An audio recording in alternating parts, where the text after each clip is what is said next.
Hello, welcome sa aking YouTube channel. Ngayon magluluto tayo ng tuwalya ng baka at saka bituka ng baboy. Napakasarap nito pang ulam, lalong lalo na pang pulutan. Una natin gagawin, lalagain muna natin to ng mga 40 minutes kasi mas masarap pag malambot ito. Dabis na dabis talaga itong pang pulutan, pang ulam, kahit anong gusto nyo, pwede ito. Napakasarap. Pero nasimulan na nating lutuin to. Hugasan muna natin ng tubig bago ilaga. Ayan. Kapag nailaga na natin to, saka na natin hihiwain. Ayan. Tapos na nga natin malaga ng 40 minutes. Ngayon hahanguin na natin to para mahiwa. Tara, simulan na natin hiwain.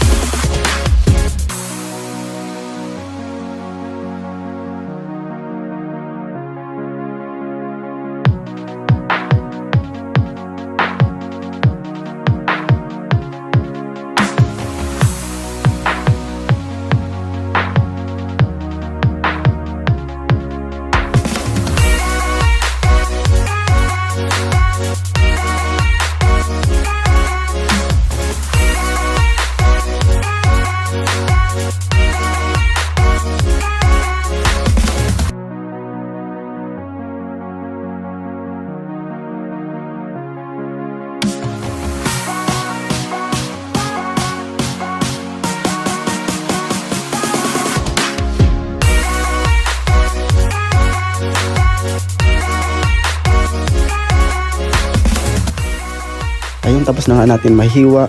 Ang susunod natin na gagawin ay maghiwa naman ng mga sangkap. Napakasimpleng lutuin nito guys, hindi kayo magsisisi. Ayan yung mga sangkap niya.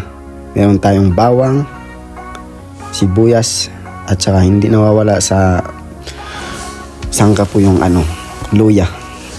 Nakakawala siya ng lansa at saka medyo pang paanghang din. Pag maraming luya, mas masarap. Tsaka bawang, mabango. Itong simpleng recipe ko na to guys, dabis na dabis to pang pulutan. Lalo na sa mga manginginom ba yung asawa nyo, tatay nyo, o kahit sino kapitbahay nyo. Ayan, pwede nyo lutuin yan. Masarap yan. Tsaka maganda dito kasi hindi siya mataba. Safe na safe siya. Pang pulutan. Tsaka hindi lang pang pulutan, pang ulam din. Dabis na dabis to.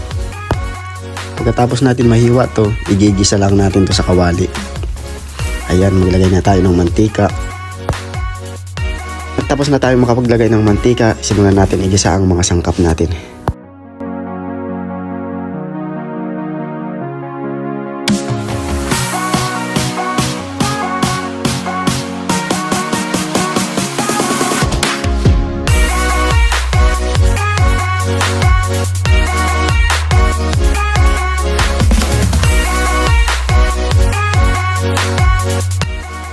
Sunod na rin natin igisa ang tuwalya ng baka at saka bituka ng baboy. Ayan, haluin nyo lang siya. Ayan, haluin nyo lang siya guys ng todo. Panggigilan nyo kung gusto nyo.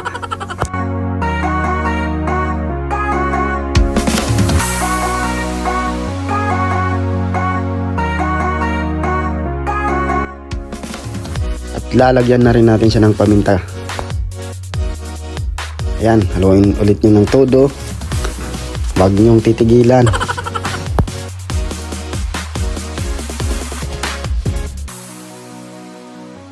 At lalagyan na rin natin siya ng laurel. And then haluin niyo ulit, panggigilan niyo ulit.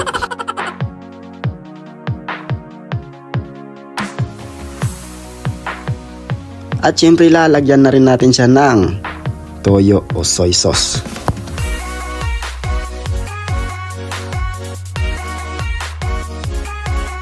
At kung napapansin nyo nga po guys, hindi na ako gumamit ng takalan, tinansya-tansya ko na lang. Basta wag nyo lang masyadong damihan para hindi malat. Kailangan magaling kayo sa tansyahan. At dahil nakadepende na nga rin po ito sa dami ng inyong lulutuin. Kaya kailangan tikman nyo kung maalat o hindi.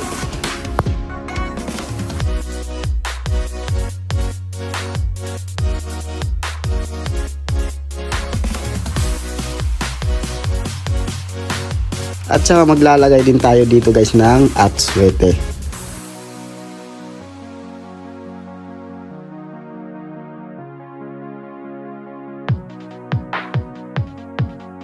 Tulad nga po ng ginagawa natin lagi, haluin nyo lang ng haluin, panggigilan nyo ulit.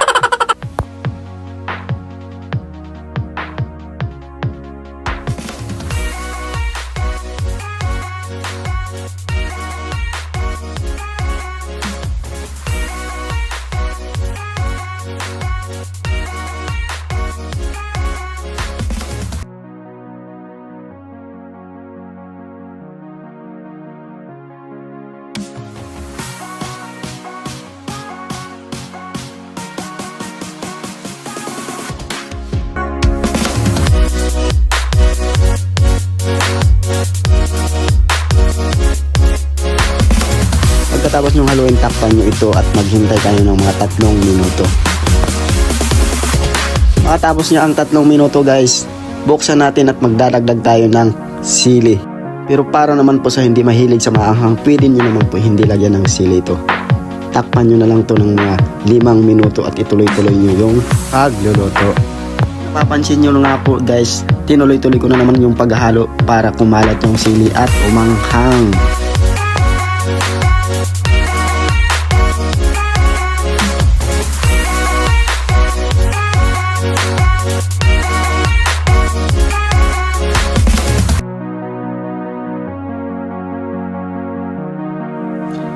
At tatakpan natin ulit ito dahil mailalagay pa tayo na susunod na sangkap. Makalipas nga ang 2 minuto, ilalagay na natin ang ating kasunod na sangkap, ang kalamansi. Ayan, pigain lang natin to. Naglagay ako ng 5 piraso dyan. Ayan, pigain natin.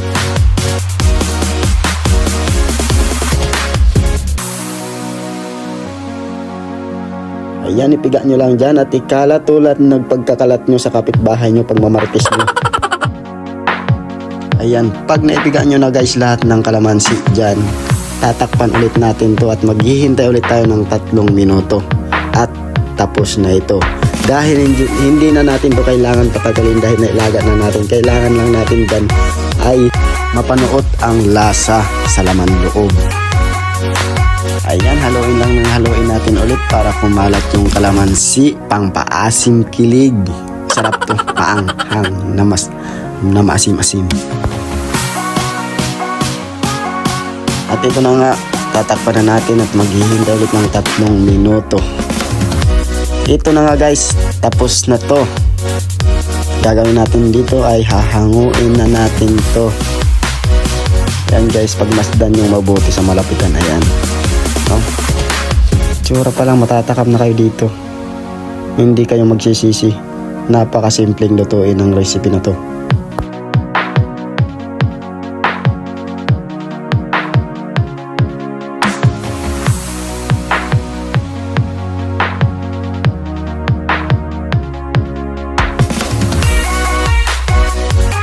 At syempre dahil tapos na natin lutuin, ilalagay na natin sa plato para masimulan na natin papakin.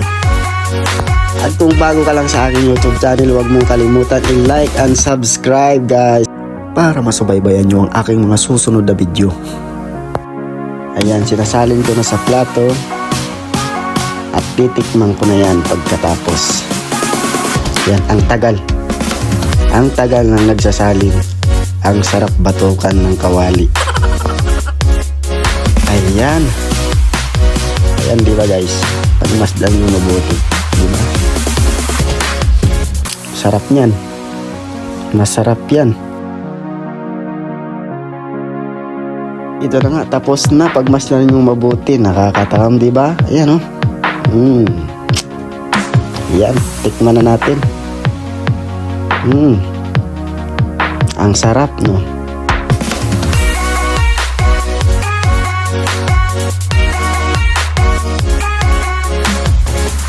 At dahil ganado na nga ako sa akatikim, ay tuloy-tuloy na natin to. Okay. Sarap. At hanggang dito na nga lang tong video na to. Bye-bye guys. Salamat sa panonood.